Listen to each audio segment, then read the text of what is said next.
Is Ashton Genty special enough? Is the difference between him and, say, Quinshawn Judkins and Travion Henderson, is the difference big enough to merit taking him in the top 10 if you are the Bears? It is. And I want to be perfectly clear. I think Omarion Hampton's the second best back in this class out of North Carolina. I think he's going to be a star. I think Travion Henderson, if utilized in the role he was utilized in at Ohio State, similar to that role you were just alluding to with Jahmyr Gibbs in Detroit, is going to be a star. I think Judkins can be a star. I think Caleb Johnson could be a really good back out of Iowa. I think Cam Skattebo, if he can hold up physically from that pounding style, has got a chance to be a really good back, at least in his rookie contract. I think there's 10 other guys that can be in a rotation that can be impact players, maybe 15. This is the deepest, most talented running back class I've ever evaluated in 25 years, and I don't want to say it's not close, but it's pretty clear to me. But he's that special, man. He is that special. The quickness, the lateral agility, the vision, the power, the breaking tackles, the missed tackles forced. He reminds me of Alvin Kamara then in the passing game. Give him a little screen and pick up 7 to 12.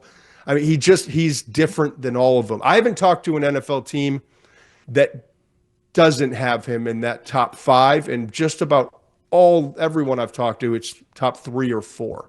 I'm talking with Abdul Carter, Travis Hunter, and then maybe it's Tyler Warren or Mason Graham, but he's in that conversation with those 5 guys that are considered the blue chip players in this class. Do you believe that the Bears' interest in Genty is real, and could you see them getting him, even moving up if they had to?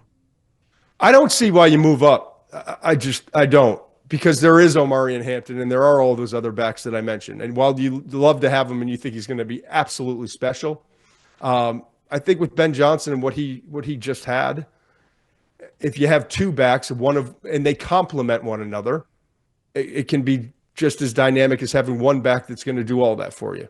And so, to me, Chicago's in kind of this weird spot, right? They're hoping for quarterbacks to go. I think potentially 2 could go before they pick at 10. And then there's about 6 blue chip players. I named 5 of them. I would throw Jalen Walker in there. I think Campbell's going to go at 4, the offensive tackle. Will Campbell from LSU to go to the Patriots at 4 would be my guess right now. And so you get down to 10, and it's like, who's left? I just had this mock draft that came out today, mock 3.0. If Tyler Warren's there, you run it in. And I know you've got Cole Kmet, but you talk about trying to support your franchise quarterback. And I just think about having the 2 tight end sets. You get another run. They pick at 39 and 41. You can get a running back there. Maybe it's Judkins there. Maybe if you get lucky and Travion Henderson's there at 39, although I don't know that he will be. And you take advantage of having 3 picks in the top 41. I wouldn't give one of those up to go up a few spots just to get, not just to get Genty, who's worth the pick wherever he goes, as long as it's pick 4 or beyond. I wouldn't trade up, though, to go get him, because I think there are enough backs to do it. It's not a premium position, and there's a lot of value in having 3 picks in those top 41, because if 2 of them turn out to be great and 1 turns out to be just okay, that's a phenomenal draft. What's the tape say about Tyler Warren? So it's interesting. He's more like in the Gronk area than he is like, everyone does Gronk or Kelsey. Is he what? He's still improving as a blocker. You see, like, the effort will be there. He'll continue to get better. He just wasn't used as much as for a guy who's like 6'5" and change, and around 260 pounds. He wasn't used as a blocker as much because the entire offense ran through him. And what they did, Kolinicki, the offensive coordinator for Penn State, I thought it was brilliant how he used him. I just imagine Ben Johnson, what he would cook up in the lab for this guy, though. I mean, you saw against USC, snapping the ball, going down, catching a touchdown pass. They use him at H-back, basically almost a tailback at times. They use him in the wing. They spread him out wide. You can hand him the ball. He can occasionally throw the ball, like former high school quarterback. He's just such a unique talent. But I think to me, He doesn't separate as well with his feet and agility as Colston Loveland does, or certainly Brock Bowers did a year ago coming out. But the late separation he gains with his size, his instincts and getting open as a receiver. And I think kind of his special trait is he's like a big bruising fullback when he gets the ball. And I just like flashes back to Gronk just bulldozing guys and ripping through tackles. That's kind of what you see on tape, and I think that's the role he's going to play in the NFL. And you got a young quarterback who needs kind of some security around him. I think that he would be an awesome chess piece for Ben Johnson. So, look, we're always trying to figure out what we need to know about the new Bears head coach, and you mentioned Ben Johnson. What have people told you about him and his style that you can share? I think there's this impression that he's like this, and I just said cook up in the lab. And there's obviously an element to him that makes him special as one of the elite play callers and play designers in the NFL. But what I've heard and from very reliable sources, really good in the building. Like he's not, you think, I don't know, Mike Martz or some other, like this guy is relatable. He cares. He's been waiting a long time for this. And this was not made lightly. I think that's pretty public at this point. Like he was waiting. This was on the very short list and by all accounts at the top of the list. And so he's been preparing for this moment for a while. And he studied, leadership and under the head coaching guidance of Dan Campbell, who's like, you would think is kind of the opposite of him. And in a lot of ways they are. But I think what he learned from Dan is how important the team is, how important everyone having the same kind of mission and goal and the personality of this team. And I think as time goes on, you'll see that he's a lot more than just an offensive play caller and this like mad scientist guy.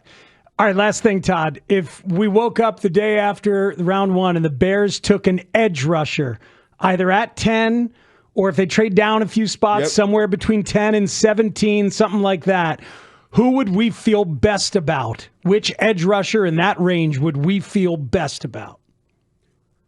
I don't think you'd be disappointed. At 10, it's like, okay, well, what else was available? But at the end of the day, you're trying to get impact football players at key positions, premium positions. Excuse me. I think Jalen Walker is the second best edge coming out of Georgia. Some people can say, well, he's a tweener off the ball. I just think he's so damn explosive, man. But I don't think he's going to get there. So if we're talking in reality, to me, Mike Green is just, he's like, when you watch him, it's like the violent street fighter, plays with power and quickness, powerful upper body. I think he has like a 401 level for a college prospect, a 401 level of pass rush array, like the array of moves that he has. I think that he would be a great fit in Chicago.